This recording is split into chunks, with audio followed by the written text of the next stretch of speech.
Ingenuity plus courage plus work equals miracles. The words of famous athlete and a 1984 US presidential candidate Robert Eugene Richards ring true of the crisis that held down fertilizer production and distribution in Nigeria for decades and the current efforts to find a lasting solution. Even though poor access to quality and affordable fertilizer has been a major debilitating factor in food production in Nigeria, successive administrations allowed the problem to grow and fester. Until 2012, when the Goodluck Jonathan government attempted to address the challenges of access and affordability through a subsidy regime, fertilizer was a major chapter of Nigeria's history of corruption. Even then, the attempt was at best feeble because of poor political will and the fact that subsidies are hardly sustainable. Today, a pact between Nigeria and the North African country of Morocco aptly demonstrates the fact that any problem can be solved with a little ingenuity.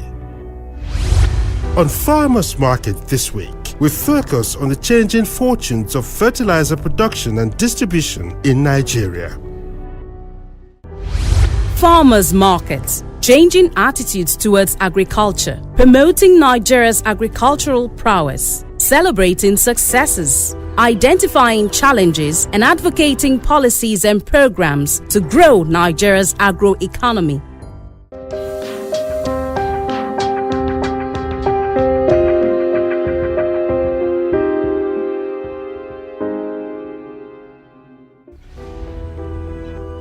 Fertilizer, a core agricultural input, a soil nutrient on which farmers depend for improved crop yield. Agricultural variables like good quality seeds, farming techniques as well as mechanization are equally important, but soil nutrients are critical in determining output. In Nigeria, the high cost of fertilizer as well as poor access to the soil nutrients meant that farmers were poorly served or had to do without fertilizers on their farms. Until 2016, the average usage of fertilizer per hectare was 20 kilograms or less, about 80% below the recommended 100 kilograms per hectare. The fertilizer the government give to farmers, when you go there to get it, will be very hard. You will wait for some 3-4 days before, apply for 3-4 days before you come in to get it. And there are people who can come just right now and get the fertilizer, while some of we people like this will go there suffering for so many days without getting it. So instead of suffering, I just used to buy it from the market. There is no enough fertilizer. So people that are looking for fertilizer, if you go around from Zakibam now, you cannot get urea. You get NPK. And NPK is not good for our soil now. So unless urea. So we are not getting it. So I'm suggesting that the production will be low, because when yam produced from the tubers, when the time reach, we need fertilizer to continue it. But when there is no fertilizer, we cannot produce well. The consequence of this was that Nigeria's crop yield per hectare was one of the lowest in the world. For years, the country was at the verge of a food crisis.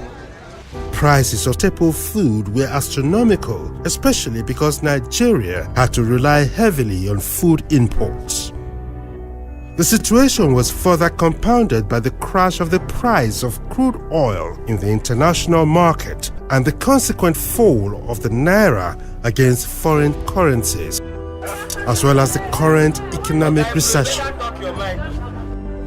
Even before the Buhari administration, The handwriting was already on the wall. The Jonathan government needed to do something about the poor farm yield, growing food import bill, and looming food crisis.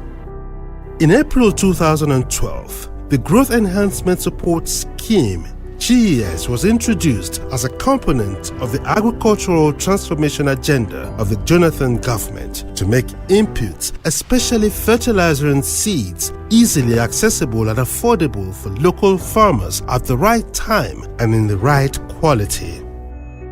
The scheme was necessitated by the need to eliminate the mindless corruption that had attended the implementation of government input subsidy programs for decades. For instance, until 2011, well over 60% of government agricultural spending went into fertilizer procurement and distribution. It was a system in which government procured fertilizers and seeds and distributed directly to farmers. But only 11% of Nigeria's 14 million farmers, according to the National Bureau of Statistics at the time, benefited from the program. The system failed to deliver fertilizer to genuine farmers. Instead, rich and powerful political farmers hijacked the subsidized soil nutrients. Sand was mixed with fertilizer and sold to government. Payments were made for fertilizers not supplied, and already subsidized fertilizer was sold back to government, with a lot more sold in neighboring countries. In the words of the former Minister of Agriculture, Akinwumi Adesina, government was not subsidizing farmers. Instead, it was subsidizing corruption. The Growth Enhancement Support Scheme was to provide subsidized inputs to farmers, to reach farmers directly with seeds and fertilizer through an electronic wallet system, which allows farmers to receive subsidized electronic vouchers for their seeds and fertilizer on their mobile phones. The GS program was designed, was tailored to provide service to the farmer, at the same time support professionals from the research level up to the seed companies. There are so many seed companies now. What we have now is, like I said, we took advantage of the program, and this is what we established. We are now serving farmers without government intervention. You see, so that is the thing. Provide a program that will mature, at the same time graduate from government